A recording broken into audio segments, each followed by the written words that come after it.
Hi കൂട്ടുകാരെ, എല്ലാവർക്കും ദീപാവലി ആശംസകൾ. നമ്മുടെ ഹോസ്പിറ്റലിലെ ദീപാവലി പാർട്ടിയാണ് ഞാനിവിടെ കാണിക്കുന്നത്. അപ്പോൾ ഞാൻ നമ്മുടെ അസർമുല്ല എന്ന് പറഞ്ഞൊരു പാട്ടില്ലേ, അതിൻ്റെ ഒരു ഡാൻസ് എൻ്റെ പിള്ളേരെ കൊണ്ടൊന്ന് ചെയ്യിപ്പിച്ച് നോക്കിയതാണേ. അവരൊക്കെ നന്നായിട്ട് ഡാൻസ് കളിച്ചു. പക്ഷേ ഞാൻ കളിച്ചത് ഒപ്പനയായിപ്പോയി കേട്ടോ.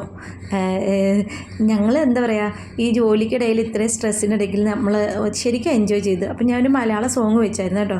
അപ്പോൾ ഒരു സ്റ്റാഫ് വന്നിട്ട് കേൾക്കുകയാണ്, ഇതെന്താ ഇവളീ പറയുന്നതെന്ന് പറഞ്ഞിട്ട്. പക്ഷേ ഞങ്ങളെല്ലാവരും അതിനനുസരിച്ച് ആ പാട്ടിനനുസരിച്ച് അവൾമാരെ എൻ്റെ കൂടെ നല്ലതായിട്ട് ഡാൻസൊക്കെ കളിച്ചു. എനിക്ക് അത്രയ്ക്ക് ഡാൻസൊന്നും അറിയില്ല കേട്ടോ, അന്നിങ്ങനെ വിചാരിക്കില്ലേ, എനിക്ക് ഡാൻസൊന്നും അറിയില്ല കേട്ടോ. പക്ഷേ കുറേ നേരം നമ്മുടെ മൈൻഡ് നല്ല സെറ്റായിരുന്നു. അത് കഴിഞ്ഞ് ഞാനൊരു റീൽസ് ഉണ്ടാക്കാമെന്ന് പറഞ്ഞു. മലയാളത്തിൽ ഉള്ളൊരു റീൽസായിരുന്നു. അപ്പോൾ എൻ്റെ സ്റ്റാഫാണെങ്കിൽ സത്യം പറഞ്ഞാൽ അവൾക്ക് മലയാളം അറിയത്തില്ല. എന്നിട്ട് അവൾ എൻ്റെ കൂടെ നിന്ന് ആഹാ എന്ന് പറഞ്ഞ് എല്ലാം ചെയ്തു. ഞാനത് ഷോർട്ടായിട്ട് ഇട്ടിട്ടുണ്ട്, നിങ്ങൾ പോയി ഇന്ന് കാണണേ. എന്നിട്ട് എനിക്കൊരു സപ്പോർട്ട് ചെയ്യണേ. അത് കഴിഞ്ഞിട്ട് ഞങ്ങൾ പുറത്ത് പോയി ഫോട്ടോ എടുക്കുമ്പോൾ ഒരു പശു, അതിൻ്റെ കൂടെ 2 മൈനി. അപ്പോൾ ഞാൻ അതിൻ്റെ വീഡിയോ എടുത്തു. ഒരു പാർക്കാണ്, ചെറിയൊരു പാർക്കിലാണ്. പശു പറയാം, ഈ തള്ളയാണ് എന്നെ പുല്ല് എന്നത് സമ്മതിക്കത്തില്ലെന്ന്. ഞാനാണെങ്കിൽ നോക്കിയപ്പോൾ നമ്മുടെ നാട്ടിൽ കാണുന്ന അതേപോലത്തെ ഒരു പശു, അതും പാർക്കിൽ നിന്നിട്ട് പുല്ല് തിന്നുന്നു. എന്നാൽ പിന്നെ അതിൻ്റെ വീഡിയോ എടുത്തേക്കാം. അത് കഴിഞ്ഞ് ഞങ്ങൾ കഴിക്കാനായിട്ട് പോയി. കഴിക്കാൻ നേരത്തെ എൻ്റെ കൂടെ ജോലി ചെയ്യുന്ന പിള്ളേരാണെങ്കിൽ കുറച്ച് വീഡിയോസൊക്കെ എടുത്തു. ഞാനും ശരിക്കും എൻജോയ് ചെയ്തു എന്ന് പറയുന്നതാണ് നല്ലത്. അത് കഴിഞ്ഞ് നമ്മൾ ഭക്ഷണം കഴിക്കുമായിരുന്നു. അപ്പോൾ ഇവരെന്താണ്ട് ഒരു പാനിപ്പൂരിയുടെ എന്തോ ഒരു വെള്ളമൊന്നും എനിക്ക് തന്നു. ഞാനതൊന്ന് കുടിച്ചു നോക്കി. എന്തോരം പുളിയായിരുന്നു എൻ്റെ പൊന്നേ, വല്ലാത്ത പുളിയായിരുന്നു അതിന് കേട്ടോ. അത് കഴിഞ്ഞ് ഞാൻ എന്താ പറയുക, ഞാൻ വിചാരിച്ച് സാരി എടുത്തിട്ട് ഒരു റീൽസ് എടുക്കാം. ഞാൻ റീൽസ് എടുക്കാൻ വലിയ കാര്യത്തിൽ ഇങ്ങോട്ട് വരുവാണ്.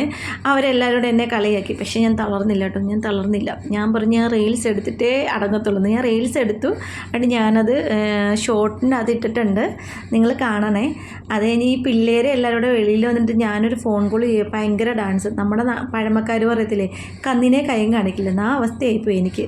നമ്മുടെ ഈ ഗ്രീൻ ചുരിദാറിട്ട് അവളെന്ന് പറഞ്ഞാൽ ഭയങ്കര എന്താ പറയുക, എപ്പോഴും നല്ല ഗൗരവക്കാരിയാണ്. പക്ഷേ നല്ലതായിട്ട് അവൾ എൻജോയ് ചെയ്യുന്നു. ഞങ്ങളെല്ലാവരും ശരിക്കും എൻജോയ് ചെയ്തു. കാരണം നമ്മളുടെ ഡ്യൂട്ടി എന്ന് പറയുന്നത് ശരിക്കും സ്ട്രെസ്സുള്ളൊരു ഡ്യൂട്ടിയാണ്.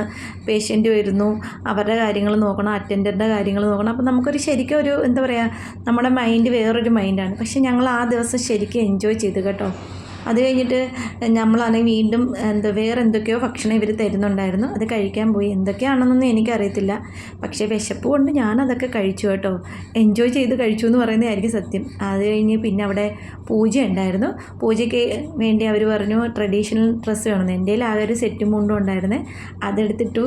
എന്നിട്ട് ഞാൻ എന്താ പറയുക, അത് കഴിഞ്ഞ് ഞങ്ങൾ മെയിൻ ഹോസ്പിറ്റലിലോട്ട് നമ്മൾ ദീപാവലി പാർട്ടിക്ക് പോയി. ബാഗൊക്കെ തൂക്കി വരുന്ന കണ്ടില്ലേ. ഞങ്ങളെല്ലാവരും ശരിക്കും എൻജോയ് ചെയ്തു. നിങ്ങൾക്ക് ഈ വീഡിയോ ഇഷ്ടപ്പെട്ട് കാണുമെന്ന് ഞാൻ കരുതുന്നു. ഇഷ്ടപ്പെട്ടാൽ ലൈക്ക് ആൻഡ് സബ്സ്ക്രൈബ് ചെയ്യാൻ മറക്കല്ലേ. Thank you.